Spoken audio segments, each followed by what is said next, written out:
Hi viewers, இன்னைக்கு நம்ம சேனல்ல குழம்பு சீரிஸ் தான் பார்க்க போறோம். புரோட்டீன் ரிச் கருப்பு கடலை பொரி குழம்பு.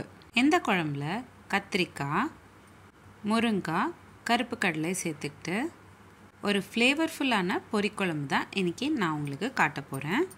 பிரேக்ஃபாஸ்ட்க்கு தொட்டுட்டு சாப்பிட்றதுக்கும் அதே மாதிரி லஞ்ச் பாக்ஸ்க்கு கட்டிட்டு போகிறதுக்கும் ஒரு சூப்பரான ரெசிபியாக இருக்கும். கண்டிப்பாக ஒரு வாட்டி ட்ரை பண்ணி பாருங்கள். இப்போ வாங்க பார்க்கலாம் எப்படி செய்கிறதுன்னு. முதல்ல ஒரு கடாயில் 30 ml போல் எண்ணெய் சேர்த்துக்கிட்டு கூடவே ஒரு ஸ்பூன் அளவுக்கு கடுகு, கொஞ்சமாக கருவேப்பிலையும் சேர்த்துக்கிட்டு கூடவே கைப்பிடி அளவுக்கு சின்ன வெங்காயம், 10லேருந்து 15 பல் பூண்டு இது எல்லாத்தையும் சேர்த்துக்கிட்டு நல்லா வதக்கிக்கணும். வெங்காயம் நல்லா பொன்னிறமாக மாறுற வரைக்கும் நம்ம வதக்கிக்கணும். நான் எப்போவுமே நம்ம சேனலில் சொல்கிறது தான், குழம்பு நல்ல டேஸ்ட்டாக இருக்கணும்னா வெங்காயம்லாம் நல்லா பொன்னிறமாக வதக்கிக்கணும். அடுத்ததாக முருங்காய் சேர்த்துக்கிட்டேன்.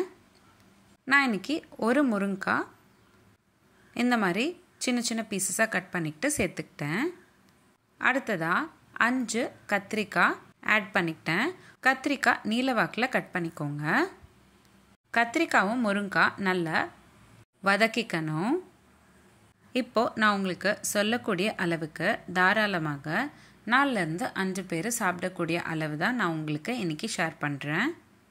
உங்களுக்கு எவ்வளோ தேவையோ அதுக்கேற்ற மாதிரி அளவு வந்து கம்மியாகவோ அதிகமாகவோ சேர்த்துக்கோங்க. இப்போது அடுத்ததாக பொரிக்குழம்புக்கு தேவையான சாம்பார் தூள் சேர்த்துடலாம்.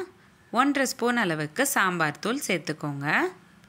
அதாவது 15 கிராம் அளவுக்கு சாம்பார் தூள் சேர்த்துக்கோங்க. கூடவே 1 ஸ்பூன் அளவுக்கு உப்பு கூட சேர்த்துக்கோங்க. நல்லா கலந்து விட்டுக்கோங்க. இப்போது அடுத்ததாக இந்த குழம்புக்கு தேவையான தண்ணி சேர்த்துக்கணும். நான் இன்றைக்கி 300 grams ஆஃப் வாட்டர் சேர்த்துக்கிட்டேன். உங்களுக்கு குழம்பு எந்த கன்சிஸ்டன்சியில் தேவைப்படுதோ அதுக்கேற்ற மாதிரி தண்ணி வந்து நீங்கள் ஆட் பண்ணிக்கோங்க. 10லேருந்து 15 நிமிஷம் போல் நல்லா கொதிக்க விடணும். அதுக்கப்புறமா நீங்கள் அவிச்ச கருப்பு கடலை 1 கப் அளவுக்கு சேர்த்துக்கோங்க. கருப்பு கடலை வேக வைக்கிறப்போ தண்ணியோட வேக வச்சுருப்பீங்க இல்லையா, அந்த தண்ணி கூடவே சேர்த்துக்கோங்க. அப்போ தான் குழம்பு இன்னும் டேஸ்ட் கூடும். மறுபடியும் ஒரு 10 நிமிஷம் போல் நல்லா கொதிக்க விடுங்க. அதுக்கப்புறமா 2 மீடியம் சைஸ் தக்காளி நல்ல ஃபைன் பேஸ்ட்டாக அரைச்சிக்கிட்டு இந்த குழம்புல சேர்த்துக்கணும். நல்லா ஒரு வாட்டி கலந்து விட்டுக்கோங்க. மறுபடியும் ஒரு 10 நிமிஷம் போல் கொதிக்க விடுங்க. ஆக மொத்தத்தில் இந்த குழம்பு செய்கிறதுக்கு 40லேருந்து 45 நிமிஷம் போல் டைம் எடுத்துக்கும். ஆனால் டேஸ்ட் வந்து ரொம்பவே சுவையாக இருக்கும். அடுத்ததாக 1/2 ஸ்பூன் அளவுக்கு பெருங்காயத்தூள் சேர்த்துக்கோங்க. நல்லா ஒரு வாட்டி கலந்து விட்டுக்கோங்க. எப்போவுமே குழம்புல பெருங்காயத்தூள் லாஸ்ட்டில் சேர்த்துக்கோங்க. அடுத்ததாக கைப்பிடி அளவுக்கு கொத்தமல்லி நல்லா ஃபைனாக சாப் பண்ணிவிட்டு சேர்த்துக்கோங்க. மறுபடியும் ஒரு வாட்டி நல்லா கலந்து விட்டுக்கோங்க. 1/2 மணி நேரம்க்கு அப்புறம் இந்த குழம்பு சர்வ் பண்ணுங்கள்.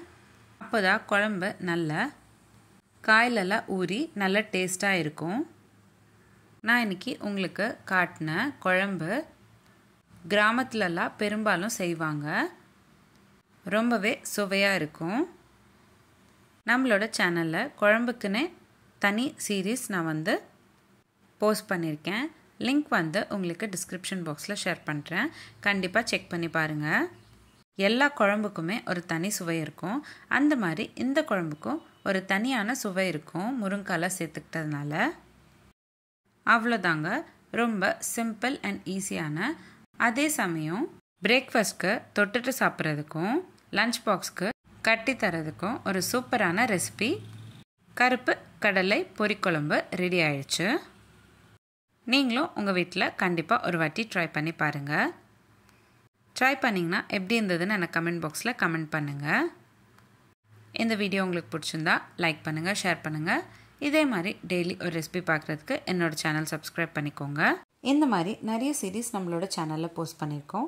Healthy pasta series, healthy breakfast ideas, kids lunch box ideas, kootu series, kuzhambu series, rasam series, chutney series, Andhra pachadi series, தயிர் pachadi series, healthy starter series, healthy ice cream series, healthy milkshake ideas, healthy laddu series, gluten free recipes, no oil, no boil recipes, no onion, no garlic recipes, gluten free recipes, healthy milk series, healthy cake series. இந்த மாதிரி நிறைய series நம்மளோட சேனலில் post பண்ணியிருக்கோம்.